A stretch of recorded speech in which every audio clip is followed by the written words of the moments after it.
আচ্ছা, কেমন আছেন? শরীর ভালো আছে আপনার? ওয়ালাইকুম আসসালাম বাবা, আমি ভালো আছি। তুমি কেমন আছো বাবা?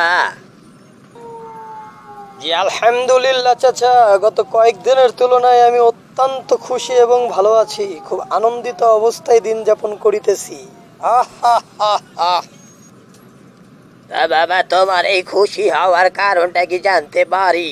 কি জন্য তুমি এত খুশি হয়েছো? ওমা, সে কি চাচা, দেখি দেশের কোনো খবরই রাখেন না কেন? গত কয়েকদিন আগে না দেখলেন যে সাকিবকে নিয়ে কত রকম কথা হয়েছে? সাকিব গ্রেপ্তার হয়ে যাবে, সাকিব অমুক, সাকিব তমুক। কিন্তু সাকিবকে আজকে আইনমন্ত্রী কি বলল? আইনমন্ত্রী বলল সাকিবকে অন্তত গ্রেপ্তার করা হবে না। হা, হা, হা। ভাতিজা, এত খুশি হওয়ার কোনো কারণ নাই। তুমি পোলাপার মানুষ, আবেগী মানুষ, তাই তুমি এত লাফাচ্ছ।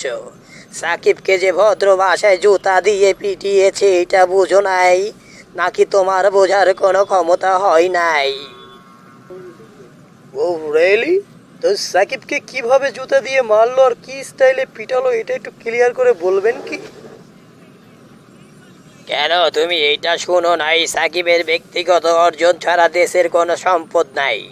সাকিব দেশকে কিছুই এনে দিতে পারে নাই।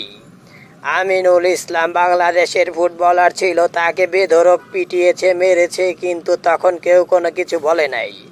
তারপরেও তিনি ইতিবাচকভাবে বলেছে সাকিবের নামে কোনো গ্রেপ্তারি পরোয়ানা জারি করা হবে না, স্বরাষ্ট্র মন্ত্রণালয় থেকে এই পদক্ষেপ নেওয়া হবে। তুমি পোলাপান মানুষ বাবা, তুমি এত কিছু বুঝো না। তুমি তো আবেগে নাচো আর আবেগে আবাল বাঙালির মতো করে কথা বলো। আমি তোমাকে বলি, তুমি শুনো, বড়র বড় গুণ হইয়া ঘাস খায়।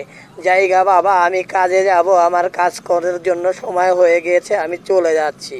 তুমি আর পেঁচাল পেরো না।